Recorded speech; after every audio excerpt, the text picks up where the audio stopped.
The franchise Scream is back, better than ever. Let's talk about that. She is mad.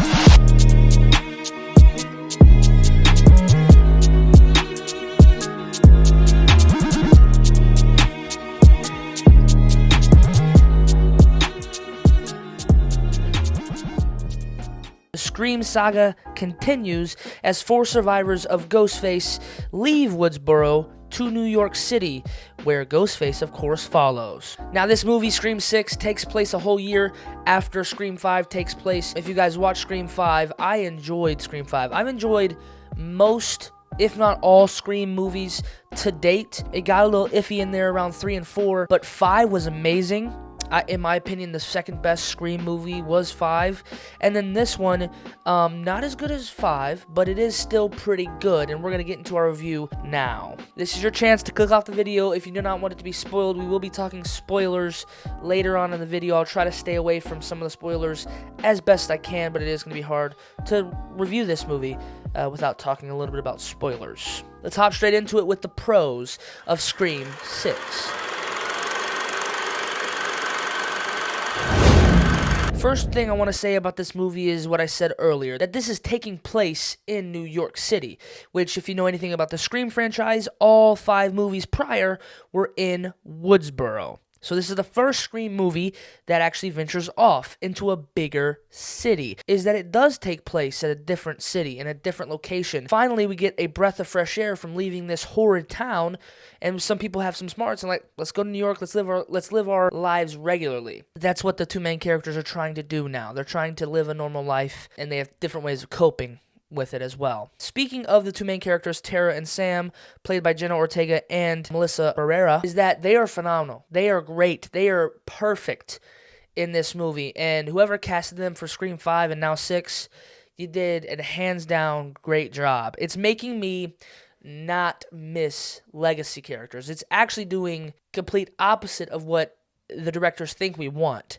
I don't care anymore. Right? I don't care anymore about legacy characters. I couldn't care less about Sydney anymore. I couldn't care less about Gail anymore. I find myself in this movie caring a whole lot more about the core 4 in this one, being the 4 survivors from Woodsboro, than I do anybody else. But we'll get to that in a minute. We'll get to legacy characters and throwaway characters in the cons, but this is the pros. Jenna Ortega, Melissa Barrera, which Jenna Ortega gets a whole lot more screen time in this one, and more importance to the plot in this one as well, are just really great actors. The 4 characters that are brought back from Scream 5 do a phenomenal job, and we don't need anybody else, really. They call themselves the Core 4. The 4 actors that survived Woodsboro in Scream 5 are absolutely brilliant. I love every single one of their characters in different ways, and I find that they have left me not needing or wanting Sydney to come back, or Gail Weathers to come back, or even, in my opinion, a non-needed return of Kirby in this movie. We just need that core 4, and we're good. And Ghostface, and we're good. And who done it? And that's really telling of the character writing of Scream 5 and 6 writers, and that's really telling of the acting that these 4 are doing. So props to them, props to the writers for creating 4 great characters, and I hope they keep it up for Scream 7, Scream 8, Scream 9, Scream 10, because I'm enjoying what they're putting out. Another pro is, I don't know if it's because it's in New York, or if they just did something differently with the cinematography. It is shot beautifully. There's some really cool shots of Ghostface in an alleyway, or it just feels really cool. Towards the end of the movie, there's a couple shots where there's multiple Ghostface. There's a couple shots of Ghostface where there's 2 of them, and it looks so beautiful. And they use New York pretty well, in my opinion. Saw a lot of people hating on the way they use New York. They didn't really use the skyscrapers. They didn't use the whole city. I think they did pretty well without making it seem like public. You know, if it seems public, you're in public, you're not gonna, get killed in broad daylight, Ghostface. You're not. So I think it uses 3 scenes perfectly in New York. One of them is being in an alley a scaffold, and there's these 3 or 4 characters trying to escape by ladder because Ghostface is in their apartment. So they're high up. They're like 5 or 6 stories up, apartment building, and it's really high up. And if you fall, you're dead. And they're using a ladder to reach the other side where the alleyway ends. I think it's used perfectly, and it was really a suspenseful scene. That's a great part of it. They also use a market, like a gas station-esque type of place where I haven't seen Ghostface be in a public setting like that before. Ghostface has a shotgun, and he's going aisle by aisle trying to find the 2 characters that are stuck in there, and I think it was used very well. It was very suspenseful.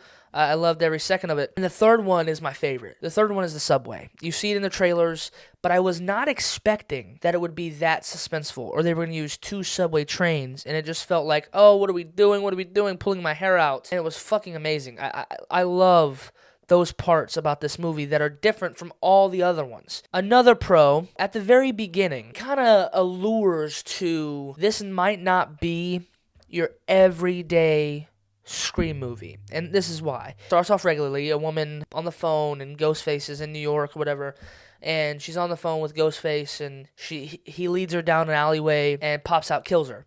And then the mask gets taken off. We see who Ghostface was. And that is very intriguing of an idea where we know who Ghostface is the whole movie.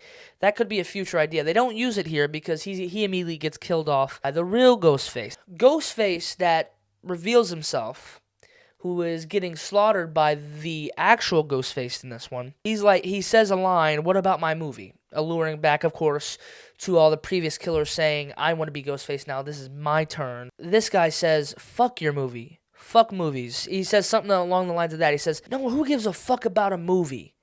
And so it kind of says, oh shit, this dude just wants to kill motherfuckers. This Ghostface is serious. He doesn't give a damn about no movie. And I kind of like that. I actually really love that about this movie that is different from all the other ones. And of course, another pro is they keep that same whodunit feeling to Scream. For the real Ghostface, is like, who is this guy? Who is this guy? I think this is the most goriest and bloodiest Scream movie yet. One dude that gets stabbed in the nose. One of our main characters stabs someone in the mouth. A lot of stabbing. They go full ham in this one. It just makes it feel more serious and dangerous a little bit that, oh, this person's killing for passion. There's a reason they're killing. It's not just because they want their own movie. And the best part about Scream 6, and it kind of relates to Scream 5 as well, and it's really the whole reason I love Scream 5 and Scream 6 now, is that the main character, Sam Carpenter, is the daughter of Billy Loomis, the original Ghostface killer. And she is struggling with kind of her bloodline, and killing being her DNA, and her liking killing. It makes the antagonist and protagonist blurred a little bit. It's like, and they play to that in this movie heavily. I'm not going to spoil that part about the movie. They play into it heavily in this movie. And there's even a scene with a therapist saying she liked the killing part of it. And he's like, I can't do that. I can't be your therapist after hearing that. I just can't. And she really feels hopeless in this. And dude, the character is so deep and so rooted, and I really love her character. And look, Sydney is the greatest final girl ever. Okay, don't get me wrong. But as a character, I mean, Sydney was just a person whose boyfriend was a killer. This one, she is struggling. Samantha Carpenter is struggling with herself, trying not to become the killer that she's escaping from. She even divulges in it a little bit in this movie, and it's like, whoa, what are we watching? And I find that very intriguing. It's very fresh in the Scream franchise. Now, let's go on to the cons of Scream 6.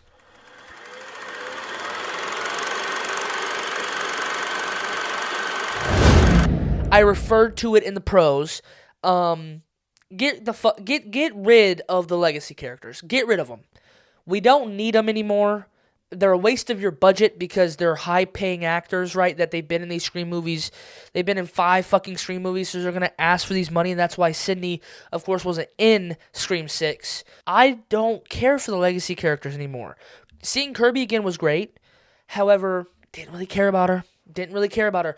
Gail, I don't care about you. Cindy, I don't care about you. I've seen you too many times. You have the most plot armor in cinematic history. Leave. See ya.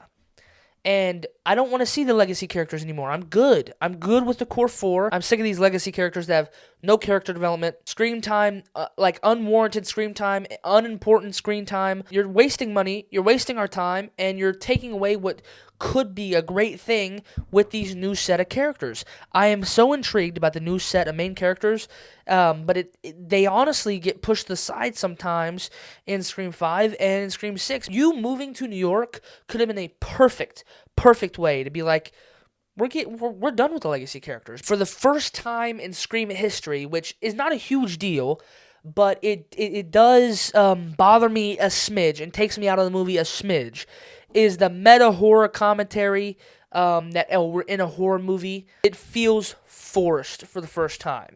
Scream 1, you kind of have that just, we're in a room when we're just talking about, there's killings happening, joking about, we're in a horror movie. Rule number 1, don't leave and say, I'll be right back, and then you say right back. It has comedic relief. It knows what it is. This one does know what it is, but they're all in a scene on a bench, no reason of being there, by the way, and they're all just like, okay, here's the thing, blah, blah, blah. We got lines to say. We got information to give the audience. Boom, boom, boom. It feels forced. There's one actor that sticks out like a sore thumb. Sorry if I mispronounce his name. I have seen him in a couple of other things, but I, really couldn't put the name to the actor. Dermot Mulroney. He plays a cop, and his character is the ultimate cartoon cop. It's so cartoonish, so over the top with some of the lines he said, and I don't know if he was directed to say that or if that's just how he acted in it. It sticks out like a sore thumb, and it's just like, whoa, ugh. Some of the serious dialogue that he says, I genuinely laughed at it. Another con is that some of the Scream movies, I can predict it, but I'm not always like 100%. There wasn't a moment in this movie that I didn't suspect anybody else. I'm not going to reveal who the killer is or anything, but the killer in this movie is, to me, so predictable. There's actually 3 Ghostface. I didn't guess the connection between the 3 Ghostface killers, and I didn't guess that there was 3 Ghostface killers. However, 2 of the Ghostface killers I did guess. So, there you go. Pretty predictable. Within 15 minutes, I guessed it. So, and the last con, which is the biggest con for me, all the other ones are like minor cons that, really don't hugely affect the outcome of the rating that I'm going to give them. But this one will affect it a big amount. 5 characters in this movie that should have died and didn't. The plot armor in this movie, say if all 5 of them died, this could be the best Scream movie of all time. It will rival Scream 1. But this is how big a deal it is to me. The plot armor is ridiculous. It takes away most of the danger, most of the seriousness when you have plot armor like this. One of the characters literally gets stabbed 20 times, survives. Another one gets stabbed on the subway train in the gut. It's fine to kill off characters. It puts into, hey, this is serious. This is the most serious it's ever been. There are main characters dying here. There's a character that gets shot multiple times, comes back from the dead, and shoots them back. There's another character that physically dies and comes back to life again. The only people that died were new introduced characters that we didn't care about. When they're doing their meta, social talking about, hey, we're in a horror movie, they literally say, in the sequel, the death toll will rise. It'll be more bloody, which it is. But they literally said there will be more dead bodies. More people will die. And, no, this might be the lowest death toll in Scream history. And it kind of left it flat a little bit. And it kind of was like, not serious or dangerous anymore. I was like, oh, okay. Which could be a lure to Scream 7, where they could have a huge death toll, which, trust me, they need it. Because if we get to a point where you're afraid to kill off main characters, you're not Scream anymore. Overall, I think this movie is a solid 7.5 8.3. I feel like Scream 5 was a 7.9 for me, almost 8 movie. It rejuiced my love for Scream, and so, you kind of have that emotion for it. But the original Scream is up closer to the 9 region. Scream 1 is one of the better slasher movies of all time, if not the best slasher movie of all time. And so, it's up in that 8.9, 9.0, 9.1 region for Scream 1. So, relative to Scream 1 and Scream 2, it is lower, but relative to the other ones that I have ranked like 5 or 6 or 4, 7.4 is a good rating, solid rating, middle of the road Scream movie, but it is very, very entertaining to go watch and see, captivating what they've been able to do for the past 2 Scream movies. So keep it up, Scream people over there at Scream Industries. Comment down below what your favorite Scream movie is, or your ranking of the Scream movies, and we'll get you my Scream ranking later in the week. I appreciate you. This has been War of the Movies. Till next time.